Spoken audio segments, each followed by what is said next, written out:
That's actually, you can tell everybody. You've been there.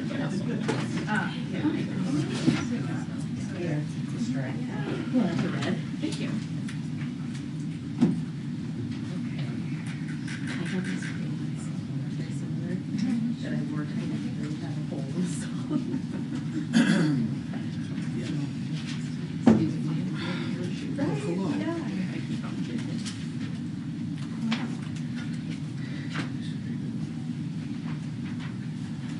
How you doing? Good. How are you? Good. Good to see you. Pink in your tie. Thank you. Pink week. Pink week. Speaking of, I like that stuff. All right. Good afternoon, everybody. So once again, I'm starting the briefing on a pretty sad note. Yesterday, multiple gunmen opened fire during the Chiefs' Super Bowl parade in Kansas City, killing 2 innocent people and wounding more than 20, including several children. We pray for the families who lost loved ones, and we wish a speedy recovery to those who suffered injuries. Since this horrific shooting yesterday, the president has received regular updates from his team, and senior White House staff have been in touch with state and local leaders. We also thank both federal and local law enforcement and other first responders for springing into action to prevent the further loss of life. As President's statement said yesterday, the Super Bowl is the most unifying event in America. Nothing brings more of us together.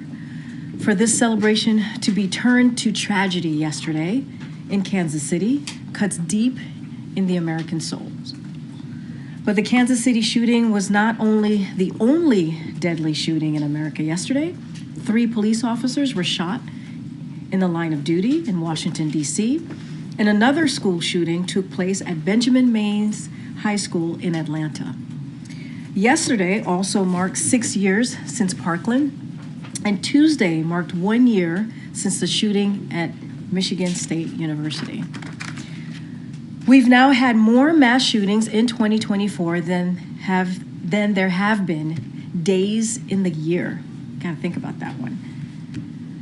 Through executive action and implementation of the bipartisan Safer Communities Act, the president has taken action to keep guns out of dangerous hands by expanding red flag laws, enhancing background checks, and cracking down on gun trafficking, while also making historic investment in violence prevention.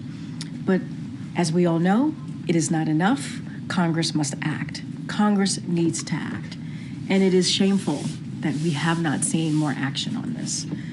We need to ban assault weapons and high-capacity magazines, require safe storage of guns, pass a national red flag law, enact universal background checks, and invest in proven solutions that reduce violence. We know these actions can save lives, and our communities literally can't afford to wait. Now, on another note, you saw an announcement today. We are excited to announce that President Biden will welcome President Duda, Prime Minister Tusk of Poland, to the White House on March 12th for a joint meeting. The meeting coincides with the 25th anniversary of Poland's accession to NATO and underscores the United States and Poland's ironclad commitment to the NATO alliance, which makes us all safer. They will discuss our support for Ukraine as well as the strong U.S.-Polish strategic energy security partnership, its robust economic relationship, and the United States and Poland's shared commitment to democratic values. And with that, I will turn it over to the Admiral, who's here to share some newly available information that has captured Washington's attention, as you all know. Admiral? Good afternoon, everybody. I know that Chairman Turner's letter to House members and his subsequent post on social media about a national security threat has prompted a lot of questions. While I am limited by how much I can share about the specific nature of the threat, I can confirm that it is related to an anti-satellite capability that Russia is developing. I want to be clear about a couple of things right off the bat. First, this is not an active capability that's been deployed. And though Russia's pursuit of this particular capability is troubling, there is no immediate threat to anyone's safety. We are not talking about a weapon that can be used to attack human beings or cause physical destruction here on Earth. That said, we've been closely monitoring this Russian activity, and we will continue to take it very seriously. President Biden has been kept fully informed and regularly informed by his national security team, including today. He has directed a series of initial actions, including additional briefings to congressional leaders, direct diplomatic engagement with Russia, with our allies and our partners as well, and with other countries around the world who have interests at stake. The intelligence community has serious concerns about a broad declassification of this intelligence. They also assess that starting with private engagement rather than immediately publicizing the intelligence could be a much more effective approach. We agree with that, which is consistent, of course, with the manner in which we have conducted downgrades of information in the past. This administration has put a lot of focus on doing that in a strategic way, a deliberate way, and in particular when it comes to Russia. And there's two things that we always do first when we consider about downgrades. One, we work with the intelligence community to conduct a thorough scrub of that intelligence to make sure that we are protecting sources and methods. And two, we sequence our private diplomacy with our public disclosure to ensure the maximum effect. In keeping with that approach, our National Security Advisor, Jake Sullivan, is meeting this afternoon with House leadership and committee chairs and rankers this afternoon to brief them on the latest intelligence and our analysis of it. And we will brief the Senate when they are back in session on the 25th of February. I'm not going to get ahead of those discussions. As I said, we make decisions about how and when to publicly disclose intelligence in a careful, deliberate, and strategic way, in a way that we choose. We're not going to be knocked off that process regardless of what, in this particular case, has found its way into the public domain. I can assure you that we will continue to keep members of Congress, as well as our international partners, and all of you and the American people, as fully informed as possible. Nothing is more important to President Biden than the safety and security of the American people. That's his top priority, and it's going to remain front and center as we continue to determine the best next steps. Now, if I could just briefly, I want to share a few words about the battlefield situation in Ukraine, where the fighting is incredibly intense in the east, particularly in a city called Avdiivka. It's a city that we've talked about several times before. Unfortunately, we're getting reports from the Ukrainians that the situation is critical, with the Russians continuing to press Ukrainian positions every single day. Avdiivka is at risk of falling into Russian control. In very large part, this is happening because the Ukrainian forces on the ground are running out of artillery ammunition. Russia is sending wave after wave of conscript forces to attack Ukrainian positions, and because Congress has yet to pass the supplemental bill, we've not been able to provide Ukraine with the artillery shells that they desperately need to disrupt these Russian assaults. Russian forces are now reaching Ukrainian trenches actually in Avdiivka, and they're beginning to overwhelm Ukrainian defenses. The cost of inaction by the Congress is stark, and it's being borne on the shoulders of Ukrainian soldiers.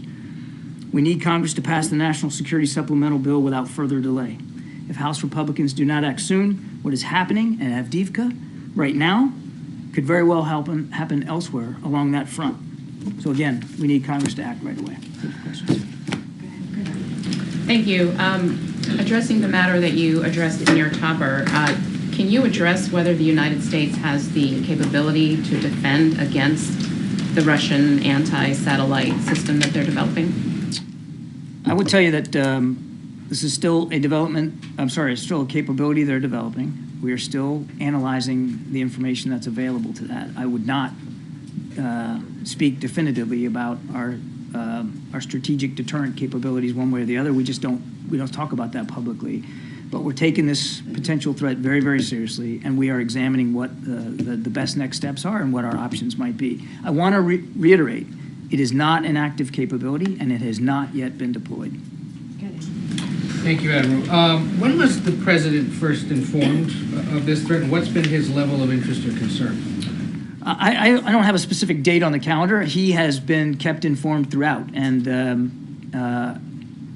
our general knowledge of Russian pursuit of this kind of capability goes back many, many months, if not a few years. But only in recent weeks now has the intelligence community been able to assess with a higher sense of confidence exactly how Russia continues to pursue it. And so the president has been briefed on this developing capability really from the outset and has been kept informed throughout. And as I said, today, including today, from his national security team. There's a term that's been tossed around in the last 24 hours or so I want to seek some clarity from you. Is it a nuclear weapon, a nuclear-powered weapon, or a nuclear-capable weapon? I'm not going to be able to go into any more detail than I did in my opening statement. It is an anti-satellite capability that they're developing, and beyond that, I will not go. You've spent some time, though, around nuclear material or weapons in your previous military career.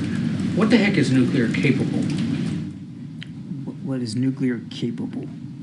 Well, I mean, I guess it depends on the purpose of the device we're talking about. I mean, we talk about making sure that Australia has nuclear-powered capable submarines, and of course so nuclear energy can be used for propulsion in an engineering sense. It can also be used as a weapon. So nuclear capable could be either of those. I am not going to get into any more detail about this particular capability than I have already. It's just not prudent to do that. As I said, we work on downgrades of intelligence in a strategic, deliberate way.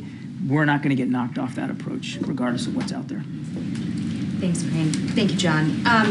Your statement just now seemed to push back on Turner's call for the administration to declassify this information and the fact that he made that desire public. But the Intelligence Committee put out a notice about an hour ago that the language was pre-approved by the Biden administration. So are you saying that the language that he put out in his statement on social media was outside of what ODNI approved? What I'm going to tell you, Jackie, is that, and you've seen us do this, certainly since early 2021 22, when Putin invaded Ukraine. We have been very careful and deliberate about what we decide to declassify, downgrade, and share with the public. And there's a process, Jackie. It starts with an analysis of whether information can be downgraded safely without violating sources and methods, without putting it in jeopardy our ability to continue to collect information and intelligence. Then, usually, there is an engagement strategy that goes along with that, where you talk to allies and partners, maybe the country in question, certainly members of Congress. You do that through intense internal diplomacy. And then, and only then, when that's complete, you work with the intelligence community on specific language to downgrade. What I would tell you in this case, and Jake mentioned this yesterday, we had already begun that process. The process of analyzing it, of making sure we weren't violating sources and methods, informing members of Congress. The president directed the team to start to inform allies and partners, including, not that Russia's an ally and partner, but to include diplomatic engagement with Russia on this. And then we would eventually get to a point where we would downgrade and declassify. So we were already on the sort of the arc of that process when yesterday this information regrettably found its way into the public domain in advance of our ability to do this according to process. Regrettably, though, if the administration had been working with the committee to approve language that would make all of this known to all members of Congress. If there's a presumption here that somehow the administration gave a green light for this information to get public yesterday, that is false. That is not true. That did not happen. We were eventually going to get to a point where we were going to be able to share it with the American people, and we still will, as appropriate. As I said in my opening statement, we'll keep you as informed as we can. Now's not that time for us to go into any more detail to this. Yesterday, officials pushed back on the characterization that allies and partners have not been informed and said that they had been informed. When did that happen? We are in the process, again, which is why we're not going to be downgrading everything here today. We are in the process of consulting with allies and partners. We are in the process of engaging with Russia about this. And we think, no, it's a crazy thought here, but we kind of think it's important to follow that process and do it the right way rather than just rush to put something out in the public domain. Okay, go ahead, Peter. John, when we talk about the potential to cripple satellites can be used to drive everything from weather forecasting to wars. You say this is something that would not impact those of us on Earth. Why should Americans be concerned about a Russian capability that would target satellites? Any anti-satellite capability should be of general concern because you're right. There are private and public satellites circling the Earth every day. They do a number of things. Well, you talked about you talked about some of them there. Communications, command and control, What's the transportation. US's concern? What's the US's meteorological concerns, financial, commercial concerns. There's a lot of things the satellites do for the whole population of Earth, and so any capability that could disrupt that, and that could therefore have some impact on services here on Earth and across the world, should be of concern to anybody, I think, and including the fact that we have astronauts oftentimes in low orbit that could be at risk from an anti-satellite capability. So you're talking about potential human lives here, too. We heard from leading lawmakers, including those on the House Intelligence Committee, saying, among other things, that this is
We'll share with you as much as we can. But just to clarify and to follow up on Jackie's point, since the chairman is now saying that some language was cleared with the administration, can you tell us what exactly he worked on with the administration and how wide that clearance was? No, I'm not going to get into that, and I'm not going to speak for how he came to make this decision. We have a process. We're going to stay on that process. Thanks, Karine. Thanks, Admiral. The Kremlin spokesman said today that the bringing up this issue of the Russian anti-satellite capability is a ploy by the White House to pressure Republicans in Congress to pass the supplemental and get aid to Ukraine. What's your reaction to that claim? Bullocks. Just one more thing, if I may. Thank you for that answer.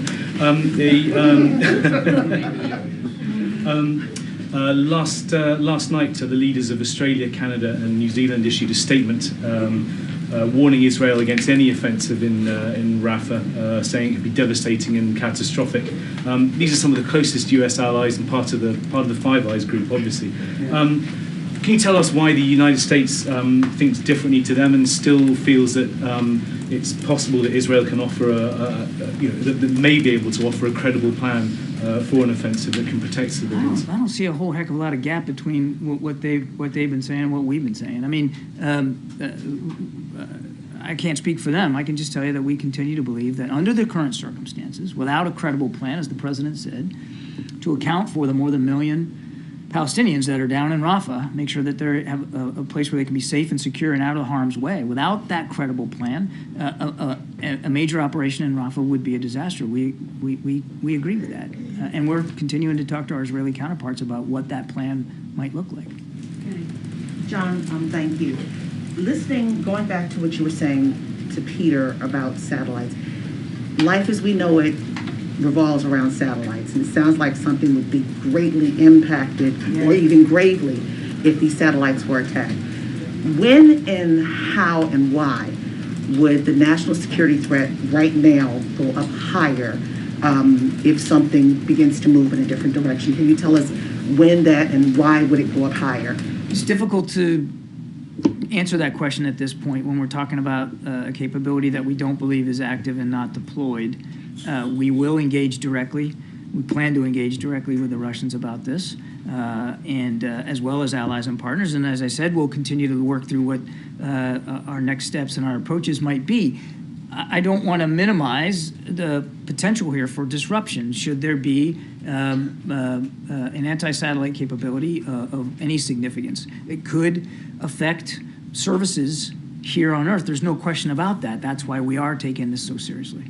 And lastly, as we're dealing with this and looking at the complicated relationship that the United States has had with Russia, and you say you're going to go into conversations, do you really trust Russia when it comes to the satellite?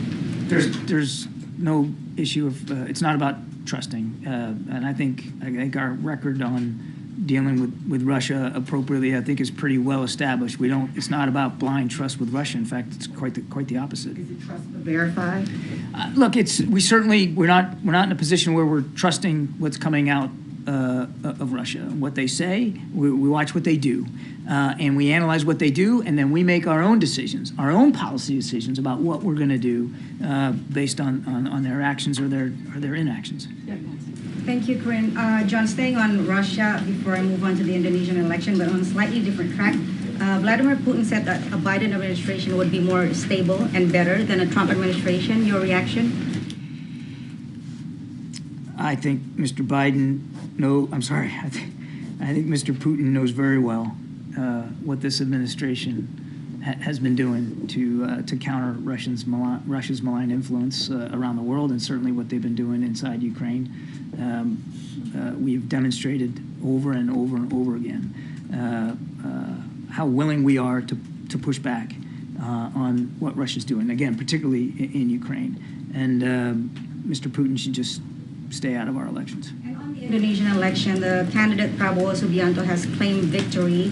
A couple of questions. Number one, when does the administration plan to congratulate him? Are you planning to wait for official counts to come out, which could be days or weeks? And number two, this was an individual who was banned from entering the United States for many years due to allegations of human rights violations, including the abduction and torture of pro-democracy activists during the 1998 ouster of his then father-in-law, President Suharto. So is the administration comfortable working with a person with such a track record? We'll make our congratulations known at the appropriate time. I couldn't give you a date certain or a time certain for that. As I understand, the results are still coming in, and we will respect the vote and the voice of the Indonesian people. So, but just to clarify, though, the Trump administration did grant Prabowo Subianto, who was then Indonesia's defense minister in 2020, and invited him to the U.S. because of concerns that Jakarta may be veering too close to Beijing. I wanted to know what the Biden administration's view is of balancing between American human rights values and geopolitical expediency. I think the only way I can answer that question is to reiterate that human rights, civil rights have been at the forefront, the very foundation of President Biden's foreign policy. There's not a conversation he has anywhere in the world with foreign leaders where he's not raising issues and concerns about human rights and civil rights. That's not going to change. And if you can take one more question on the House Foreign Affairs Committee today.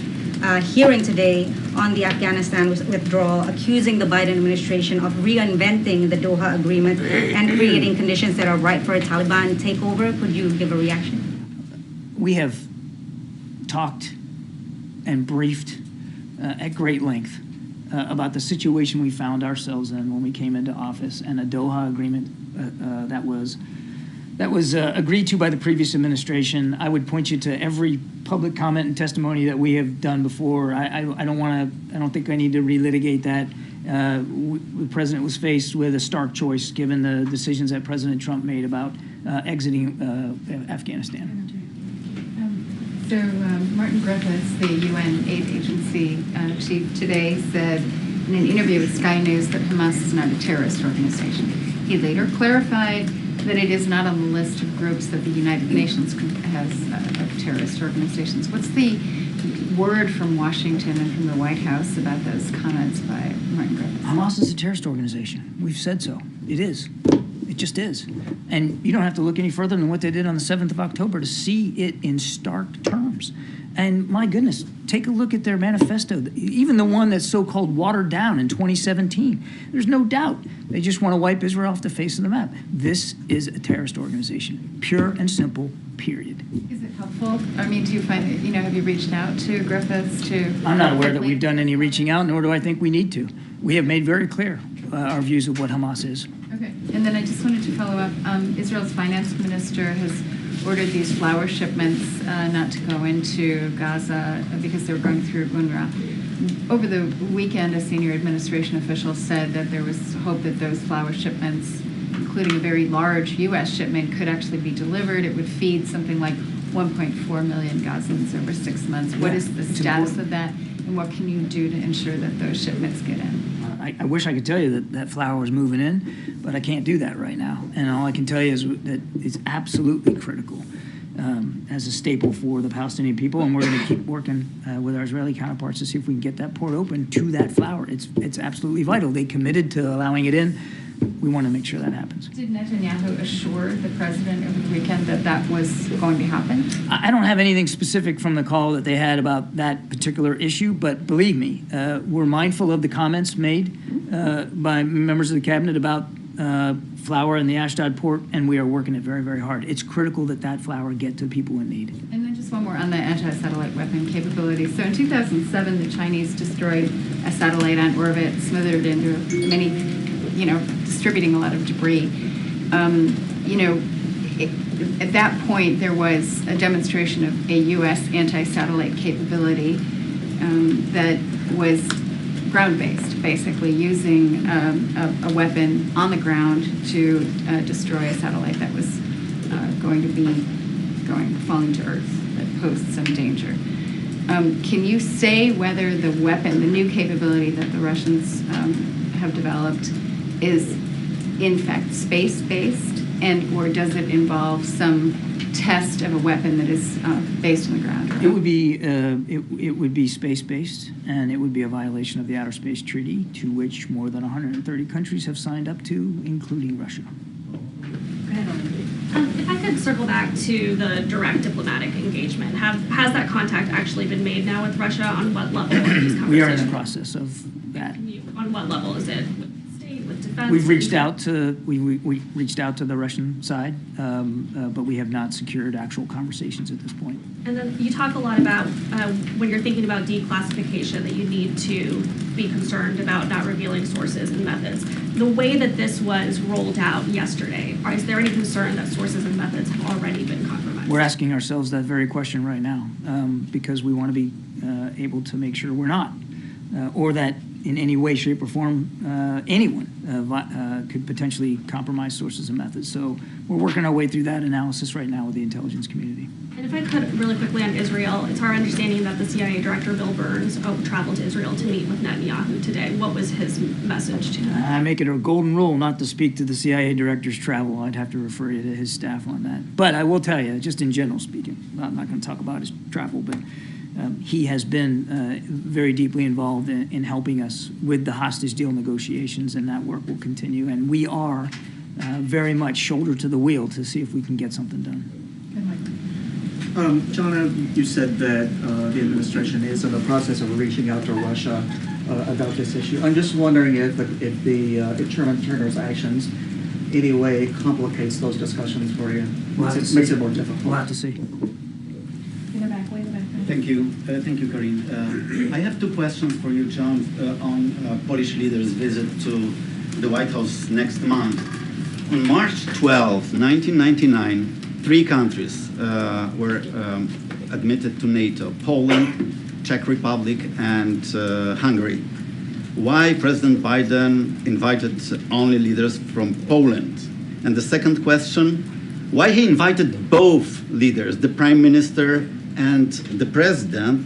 This is quite unusual, but 2 leaders from one country, especially that the President Biden had not invited the former Prime Minister of Poland to the White House. He only met with Vice President Harris. This is a great opportunity to celebrate the 25th anniversary of Poland coming into the alliance. It's also a terrific opportunity to show our gratitude for everything that Poland has done, not just as a great NATO ally, and they are, but everything they've done to help support Ukraine, including security assistance and hosting more than 1 million, I think it's 1.5 million, Ukrainian citizens on their soil. They've been generous, they've been spirited, they have been strident in the support of the alliance and in Ukraine, and the president's looking very much forward to seeing both leaders here in Washington, D.C. Both at the same time. That's quite unusual, right? This was all done in consultation with our Polish counterparts in terms of how we were going to structure this meeting. And again, the president's very excited, very much looking forward to it. Start wrapping it up, guys. Thank you. Now that the Pakistani elections are over, several U.S. congressmen have raised the concerns about the way it has been handled. They say it's not free and fair. Does the White House believe that the Pakistan elections were not free and fair and the people's mandate is not being respected there? We're concerned, and we share concerns about some of the reports that we've heard coming out of Pakistan in terms of intimidation, voter suppression, that kind of thing. And so we're watching this very, very closely. And as I understand it, votes are still being tallied, so international monitors are still taking a look at those tallies. I'm not going to get ahead of that process. And secondly, in last several weeks, several Indian students and Indian American students have been attacked throughout the country. There's concern among their parents. As you know, India sends one of the largest number of students to the U.S. There's some concerns in India and the parents that the U.S. is no longer safe, could not be longer safe for their students and reluctant to send their kids here. What is the message to them? There's no excuse for violence, certainly based on race or gender or religion or any other factor. That's just unacceptable here in the United States. And the president, this administration, has been working very, very hard to make sure we're doing everything we can to work with state and local authorities to try to thwart and disrupt those kinds of attacks and make it clear to anybody who might consider them that they'll be held properly accountable. John, you mentioned the Outer Space Treaty several questions ago, and that is, as you said, enforced, but Russia has pulled out of several arms control treaties in the last few years. Is the administration confident that this treaty is not going to go the same way, that there's faith in the Russian government to not unilaterally violate the treaty? And if they do, will the U.S. pull out of the treaty to keep pace? Whether what Russia does with its treaty requirements is up to Mr. Putin to decide. I can't answer that question. And I'm not going to get into a hypothetical about what we would do or what we wouldn't do. We are engaging. We're going to engage with Russia. We're going to engage with our allies and partners. We are a signatory to that treaty. We take our obligations under that treaty very seriously, and we have no intention of violating it. There's been some speculation that the spur for developing this weapon has been the use of U.S. launched satellites from SpaceX by Ukraine, Starlink satellites. Is there any truth to that? Is there anything that you can say on whether this weapon? Whether that's the motive here? Yes. No, I'm not going to get into any of the intelligence analysis. As I said, we're still working our way through this. We still have to brief members of Congress, allies, and partners. I'm not going to get into that. All right, last question. You had mentioned regarding this Russian situation, that the information that was disclosed made its way into the public domain. Well, that was Chairman Turner. Have you ever had a situation before where a chairman of an intelligence committee has disclosed publicly information of this nature or any other intel information that normally stays within committee? I don't know of a similar instance here, but as I look back at the news coverage yesterday, just to be clear, much of the reporting about the supposed alleged details of this capability came from anonymous officials. Thank you so much, Adam. Thank you. Appreciate it. Thank you, John. Thank you. Thank you. Thank you. All right, Darlene. Thank you. Do you have anything to share on a lockdown at Malmstrom Air Force Base in Montana? No, that's the first I'm hearing about that. So I would have to look into that and get back to you on that. Secondly, in Venezuela, the government today ordered the local UN Office on Human Rights to close up and gave its staff 72 hours to leave. Is there any reaction from the U.S. to that? So I don't have any reaction at this time. Obviously, that's something that we are concerned about and obviously going to continue to monitor. I just don't have an immediate reaation to that at this time. Final question. The CEO of Ford, Jim Farley, was at an auto conference in New York today. He said the company will have to rethink where it builds future vehicles after the long UAW strike.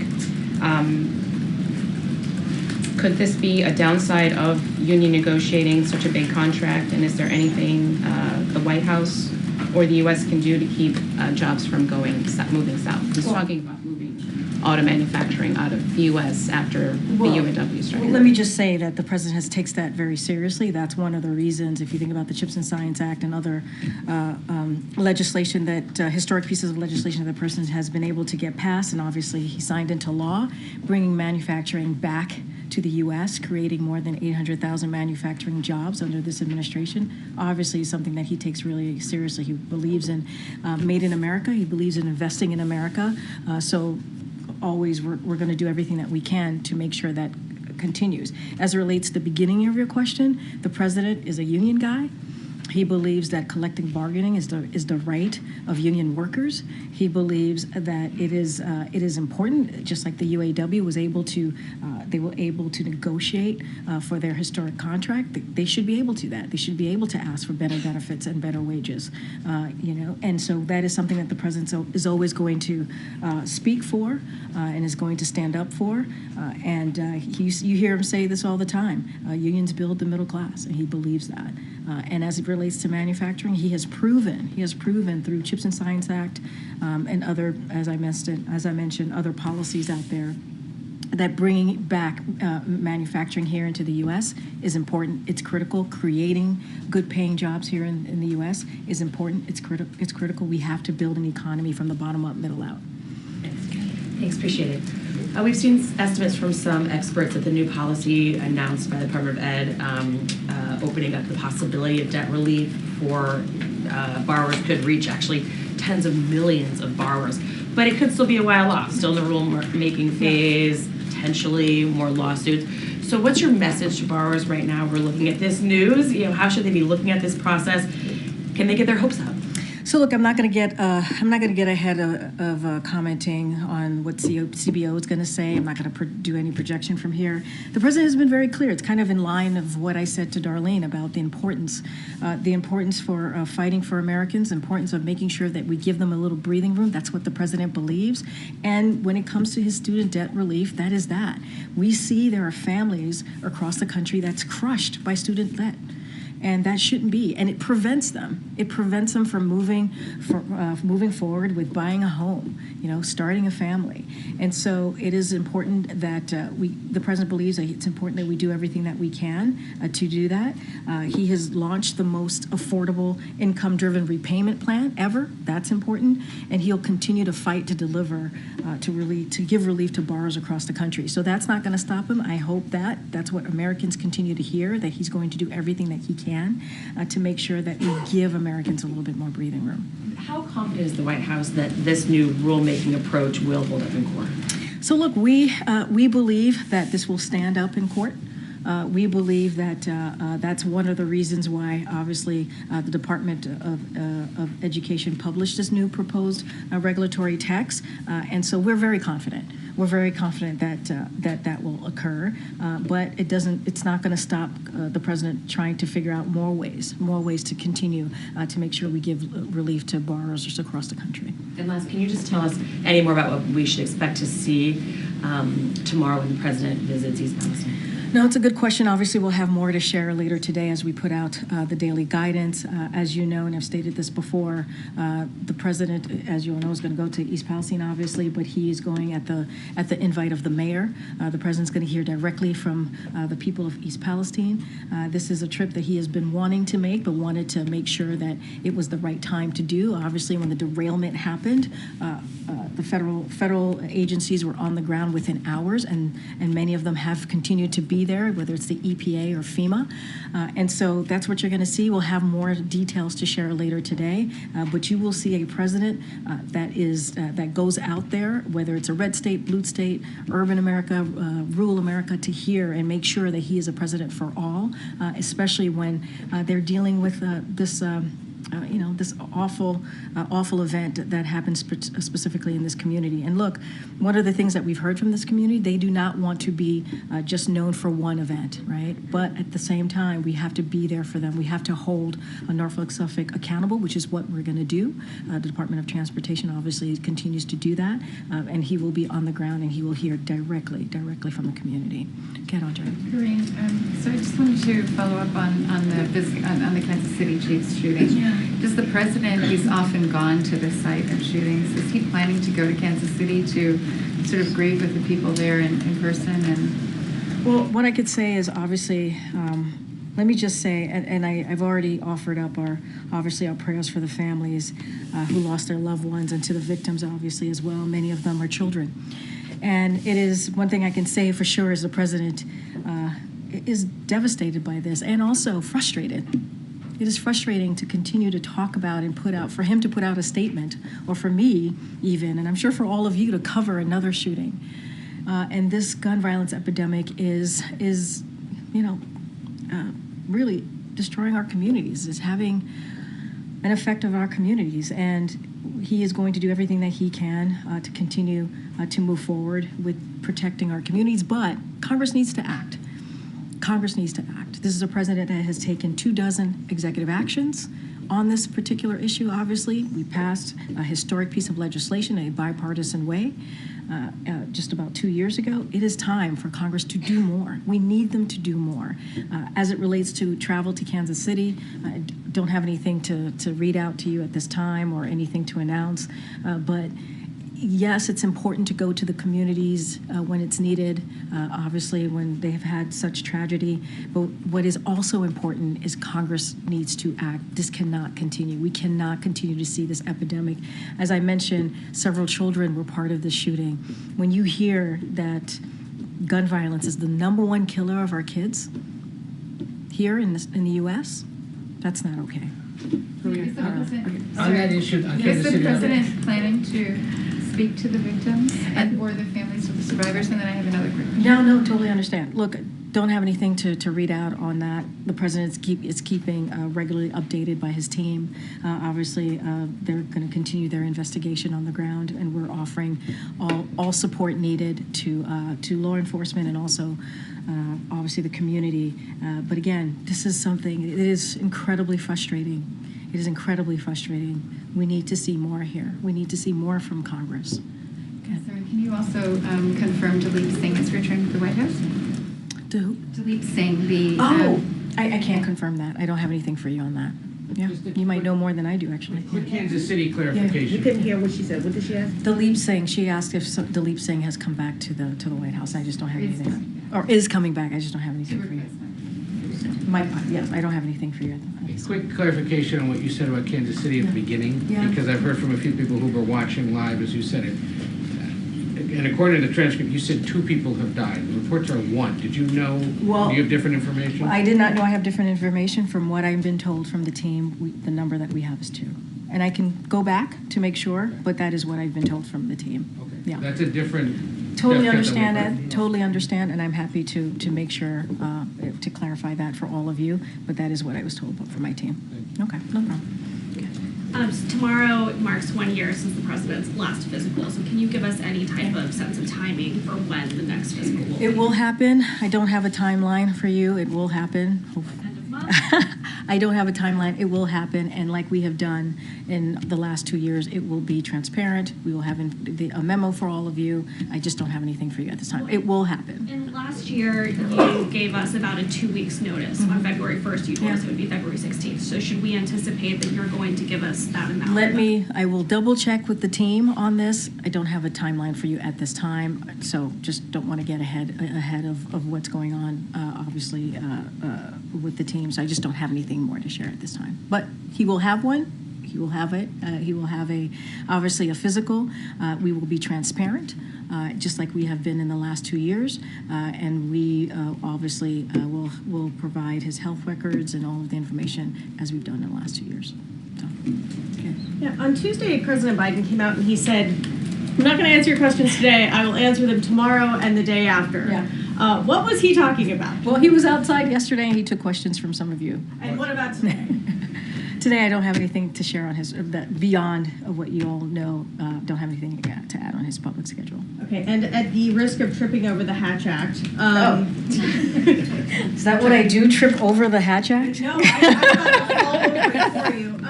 Nikki Haley recently made a pronouncement about President Biden's near-term plans, and I'm hoping to get your response. I will quote what she said over the weekend at an event. Quote, "My bet is 30 days from now, I don't think Joe Biden's going to be the nominee. You're going to have a female president of the United States. It's either going to be me or it's going to be Kamala Harris." I'm going to be very careful here. As you just stated, there is a Hatch Act. I am a federal employee. I cannot speak to Nikki Haley's, I don't know, magic ball that she may have or whatever it is that she's trying to predict. I'm just going to be super, super careful here.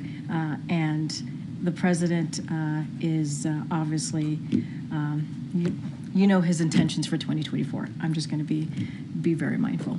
And he doesn't have any plans in the next 30 days to... The president... stage left. I'm not sure what crystal ball she's looking at, but it's not the one we have. I'm going to keep going. Go ahead. Go ahead. So, Kansas City Police Department has said that the shooting yesterday was a result of a dispute between that involved two juveniles. I'm just wondering, given the fact that Congress doesn't appear likely to act anytime soon, are there any tangible steps the administration can take to help keep guns out of the hands of teenagers, particularly given that these happen in kind of neighborhoods all over the country? No, it's a good question. That's why we say we need to do more. That is exactly why we say we need to do more. We need Congress to do more. And I know your question about Congress. We have to put the pressure. We were able to pass a bipartisan piece of legislation that the president signed into law, obviously, 2 years ago. So they took the first step. They need to take another step. There is executive action. There is obviously the Office of Anti-Gun Violence that we started here. It's a historic office. It's going to do everything that we can to help communities as they're dealing with these types of tragedies, to make sure we're moving faster and with the bipartisan law on the Safer Communities Act, make sure things are moving at a rapid pace. And so that is kind of the goal of the office. But we actually need Congress to do more. We have to.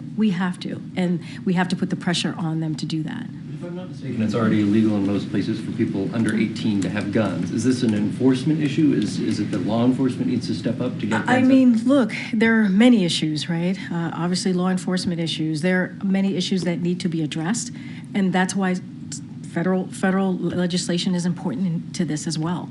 But look, we're going to, I'm not going to get ahead of what the investigation is on the ground, what they're looking into, but it's a problem. It is devastating. It is devastating for, once again, to talk about a shooting. And it's not the only shooting that happened this week or yesterday even. And so we have to get Congress to act. We have to get Congress to make sure that they're continuing to do the work that they started, right? If you think about high-capacity magazines, that assault weapons, we need to ban those. Safe storage of guns, That needs to be something that we continue to require. Pass a national red flag law. We see those in certain states, but we need that on a national level. We need to enact universally background checks. All of those things that I just laid out as you're asking me this question is going to have an effect. And so we need to see those items dealt with by Congress. We need to see legislation. That is one of the solutions to reduce violence. Missouri also has very lax gun laws statewide. Is this also an issue at the state legislative level that the state legislatures aren't? We believe it. Yes, obviously, it's an issue at state legislative levels, but we've also lifted up some of these states that have done the extra actions, right, to make sure that their state is protected. But we also need Congress to act so we can see a national red flag law, so we can see a ban of assault weapons, right, so we can see high-capacity magazines also banned. These are all important. These are the things that I just listed out is going to save lives. Go ahead, April.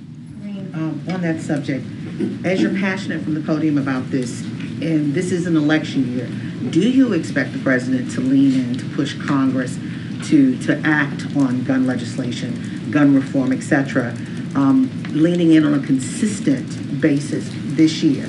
I mean, I think we've been pretty consistent on leaning in on what we're seeing in communities, gun violence that we're seeing in communities. We've been pretty consistent on calling out Congress. I mean, this is the second time this week that I've talked about a shooting. I think maybe even the third time this week that I've talked about a shooting that's occurred, whether it's an anniversary or an active shooting that just happened that day.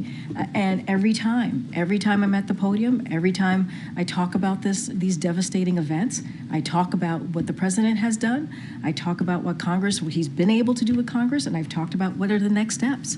And so, look, we have seen from Americans across the country, gun violence is an issue that is important to them. That's why the president took historic actions. That's why we have that bipartisan Safer Communities Act that's now law.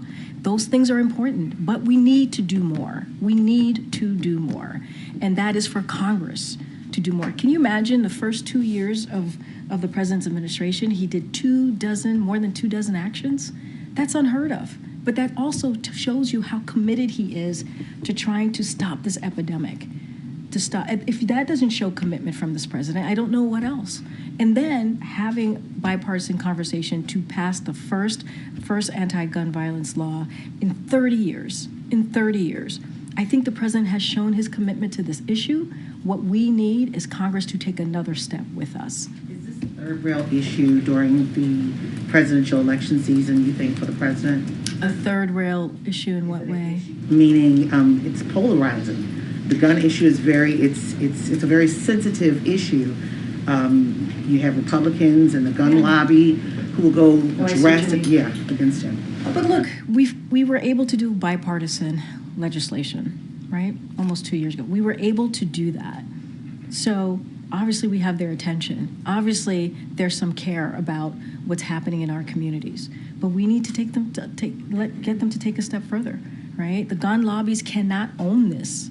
Right. We cannot allow them to take away our rights or our ability to save lives. We got to save lives here. Children were part of what we saw yesterday. It's not okay. And lastly, East Palestine, Ohio. The president's traveling there. I can't help but think about when Obama went to Flint, Michigan, and he drank water there. I can't help about Jackson, Mississippi, and some of the officials drinking water there. It's two totally different situations with the water, but are you expecting the optics of the president drinking water tomorrow? I can say this, that the president has no concerns with drinking the water in East Palestine. The EPA is confident that the drinking water is safe. I'm sure some of you might remember when the EPA Administrator Regan was there one of the many times that he's visited. He drank the water there last year, so we have no concerns. Thanks, Karine. The Senate's on recess. They're not back until the 26th. The House will go on recess until the 28th, and there's a government funding deadline coming up on March 1st. Does the White House want to see Congress cut recess short and come back and deal with spending bills ahead of that deadline? I mean, you just said something that's very true. Like, the House decided to leave early, and they went on recess. That's what they decided to do. while there are important issues in front of them that they're just not dealing with. That's the House leadership. They made that decision. And it's kind of unfortunate. We need them to do the people's business. They have a really important national security supplemental in front of them that they should take up, that if put on the floor, it would get bipartisan support. There was a border deal, a bipartisan border deal that came out of the Senate. The House leadership, the Speaker more specifically, did not want to deal with it. He killed that bill. I mean, there are issues upon issues that they can deal with, and they refuse to. Instead, they went and impeached Secretary Mayorkas on a baseless, shameful way. And so, look, they left early. That's for them to speak to, but that's not what we want to see here. We want them to take action and actually move forward on behalf of the American people. The Senate's out too. Are you concerned that they're cutting this too close to get government funding done? And how worried are you about a shutdown in early March? We believe we're always concerned about a shutdown, but we believe that Congress, both House and the Senate, obviously is their job to keep the government open, and we want them to do that. We want them to continue to keep the government open. It is their basic duty to do that. And so that's what we want to see. That's what we want to see. And they should act sooner, not later. Okay, John. Thanks a lot, Karine. The other day you were talking about the crime rate across the country, and you were absolutely correct in saying how the crime rate has gone down in several large cities, New York and Chicago. But here in the district, it is not. There were 274 homicides here in the District of Columbia in 2023. That's the highest murder rate in more than 2 decades, since 1997. This is the president's home, at least a few days a week. What can he do personally about reducing the level of crime that we're seeing here in the nation's capital? So let me just be very clear. All violent crime, not just here, all violent crime anywhere is completely unacceptable. We just want to make that very clear here. Every community in this country should feel safe, want to be safe, and so that's important. But I will say this, congressional Republicans, they don't seem to feel that way. And I say this because the president has taken action. From the first piece of legislation that he signed into law, American Rescue Plan, only Democrats voted for that. Republicans didn't vote for that. There was billions of dollars in that plan to deal with crime, to make sure there were more law enforcement in communities, to make sure that communities are able to keep families and Americans safe. They didn't vote for that. And we're talking about billions of dollars to federal, state, and local governments, and they didn't vote for it. And so, look. I just talked about the bipartisan gun safety legislation, where he was able to secure that. He took that very seriously, worked with, in that particular instinct, worked with both sides of the aisle to get that done, something we hadn't seen, again, in 30 years. Just last month, the Department of Justice committed more federal prosecutors, agents, and analysts to fighting gun crime in D.C. That matters. That's an action that the Department of Justice took. So, look, we need to do more. But the president has taken this very seriously. From the first couple of months of his administration, signing that American Rescue Plan and getting billions of dollars into communities was indeed incredibly important. Again, Republicans did not sign that. They did not vote for that. So it's just a Republican issue, the large number of homicides that we're seeing here in the district. That's not the question you asked me. You asked me, you asked me, what else can the president do? I laid out what the president did. I also called out Republicans for not doing enough, for not working with the president on trying to actually deal with an issue. That's what you asked me. That's what I answered. Go ahead, Ed. Go ahead, Ed. Thanks, Karine. There are two very different questions. One on China and the southern border. More than 20,000 Chinese migrants have illegally crossed the southern border in 2024, and the vast majority, according to the National Border Patrol Council president, have been single men of military age. What kind of national security issue is this, given China's hacking of U.S. infrastructure, the spying that they do, and the other aggressions? So look, we take that very seriously, what's happening at the border. Everybody, we try to make sure that, as it relates to unlawful crossings, we certainly do everything that we can to make sure that that we deal with that in a real way. Look, the DHS has fully mobilized their agency to deal with what's happening. We saw in January, we saw a 50% drop from the month before of illegal entries. That matters. And so this is why, to your question, this is why it was really important to get the border security negotiation done.